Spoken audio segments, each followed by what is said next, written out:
कि double engine तो लगा तो दिया आपने, लेकिन आदमी से भरी ट्रेन खींचने के लिए उस इंजन में दम नहीं। अध्यक्ष महोदय, 1971 में इंदिरा गांधी जी ने प्रेसिडेंट निक्सन की धमकी को नकारा था, अटल जी ने पोखरण के जरिए दुनिया को जवाब दिया था। आज हम अलाव सुन रहे हैं और सरकार ये किसी व्यक्ति की तरफ से ट्वीट नहीं आया। अध्यक्ष महोदय, मैं आपको ये कहना चाहती हूँ, ये कैसा आत्मनिर्भर सरकार है, ये कैसा देश है। मगर मैं ये कहना चाहूंगी, चिप भी विदेश का है, AI भी विदेश का है, तेल भी विदेश का है, ऊपर से इजाजत भी अमेरिका दी हमें। ये कैसा आत्मनिर्भर पल रहे हैं अध्यक्ष महोदय। वेवा लेकर भी खुद को ग्लोबल लीडर बताने से सबसे बड़ा विडंबना है अध्यक्ष महोदय। जब अपना फ्यूल भी दूसरे के लाइसेंस से मिली तो देश की सॉवरेनिटी पर सीधा सवाल उठता है अध्यक्ष महोदय। भाषणों में तो आत्मनिर्भर है, फैसलों को किसी और के अलाव का इंतजार करते हैं अध्यक्ष महोदय। ये लोग मिडिल ईस्ट की इस लड़ाई के दौरान अमेरिका ने कहा कि उन्होंने भारत को दूसरे देशों से तेल लेने के लिए अलाउ किया। अलाउ ये सिर्फ शब्द नहीं अध्यक्ष महोदय, ये हमारी सॉवरेनिटी पर सवाल उठाता है। सबसे बड़ा सवाल है कि सरकार चुप क्यों रही।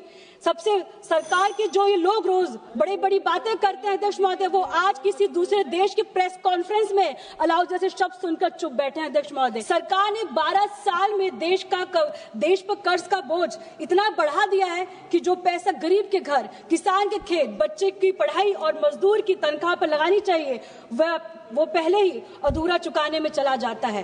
ये अमृत काल नहीं है, ये कर्ज काल चल रहा है अध्यक्ष महोदय। लगता है कागजों पर बजट बहुत बड़ा है, लेकिन जनता के लिए जगह बहुत छोटी है अध्यक्ष महोदय। ऊपर से बजट चमक रहा है, नीचे से घर का बटुआ फट रहा है।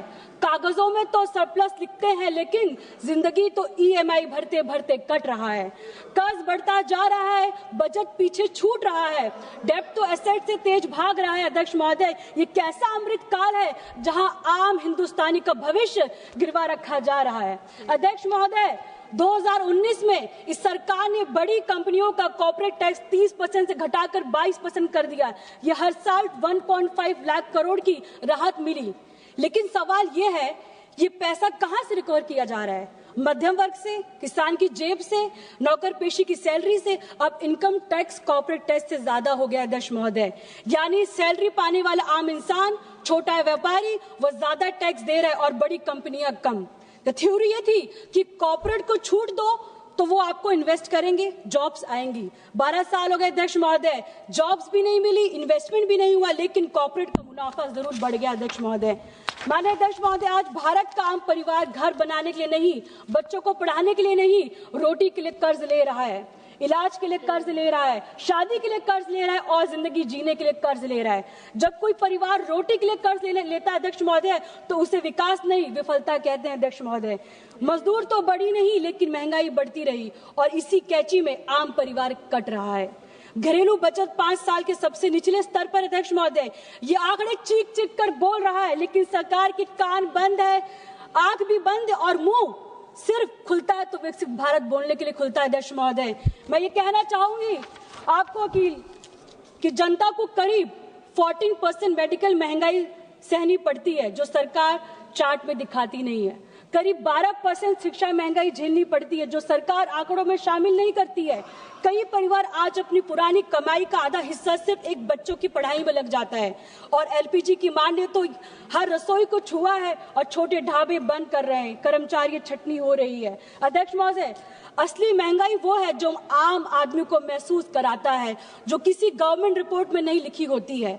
अध्यक्ष महोदय, उत्तर प्रदेश सबसे ज्यादा सांसद इस पार्लियामेंट में आते हैं, लेकिन वहां का पर कैपिटा इनकम आज भी नेशनल एवरेज से भी कम है। इतने सालों में डबल इंजन गवर्नमेंट तो बनी आपकी, लेकिन डबल इंजन तो लगा तो दिया आपने, लेकिन आदमी से भरी ट्रेन खींचने के लिए उस इंजन में दम नहीं। अध्यक्ष महोदय, मैं आपसे ये कहना चाहूंगी कि मिडिल ईस्ट की इस लड़ाई के दौरान अमेरिका ने कहा कि उन्होंने भारत को दूसरे देशों से तेल लेने के लिए अलाउ किया। अलाउ ये सिर्फ शब्द नहीं अध्यक्ष महोदय, ये हमारी सॉवरेनिटी पर सवाल उठाता है। सबसे बड़ा सवाल है कि सरकार चुप क्यों रही। सबसे सरकार के जो ये लोग रोज बड़ी बड़ी बातें करते हैं अध्यक्ष महोदय, वो आज किसी दूसरे देश की प्रेस कॉन्फ्रेंस में अलाउ जैसे शब्द सुनकर चुप बैठे हैं अध्यक्ष महोदय। 1971 में इंदिरा गांधी जी ने प्रेसिडेंट निक्सन की धमकी को नकारा था, अटल जी ने पोखरण के जरिए दुनिया को जवाब दिया था। आज हम अलाउ सुन रहे हैं और सरकारी किसी व्यक्ति की तरफ से ट्वीट नहीं आया अध्यक्ष महोदय। मैं आपको ये कहना चाहती हूँ, ये कैसा आत्मनिर्भर सरकार है, ये कैसा देश है। मगर मैं ये कहना चाहूंगी, चिप भी विदेश का है, AI भी विदेश का है, तेल भी विदेश का है, ऊपर से इजाजत भी अमेरिका दे हमें। ये कैसा आत्मनिर्भर पल रहे अध्यक्ष महोदय। वेवर लेकर भी खुद को ग्लोबल लीडर बताने से सबसे बड़ा विडंबना है अध्यक्ष महोदय। जब अपना फ्यूल भी दूसरे के लाइसेंस से मिली तो देश की सॉवरेनिटी पर सीधा सवाल उठता है अध्यक्ष महोदय। भाषणों में तो आत्मनिर्भर है, फैसलों को किसी और के अलाव का इंतजार करते हैं अध्यक्ष महोदय। ये लोग G20 देशों में फीमेल वर्क पार्टिसिपेट सबसे कम है अध्यक्ष महोदय। भारत में 20 से 29 साल की सिर्फ 18% महिलाएं पेड जॉब में है अध्यक्ष महोदय, और उत्तर प्रदेश में सिर्फ 9.8% है।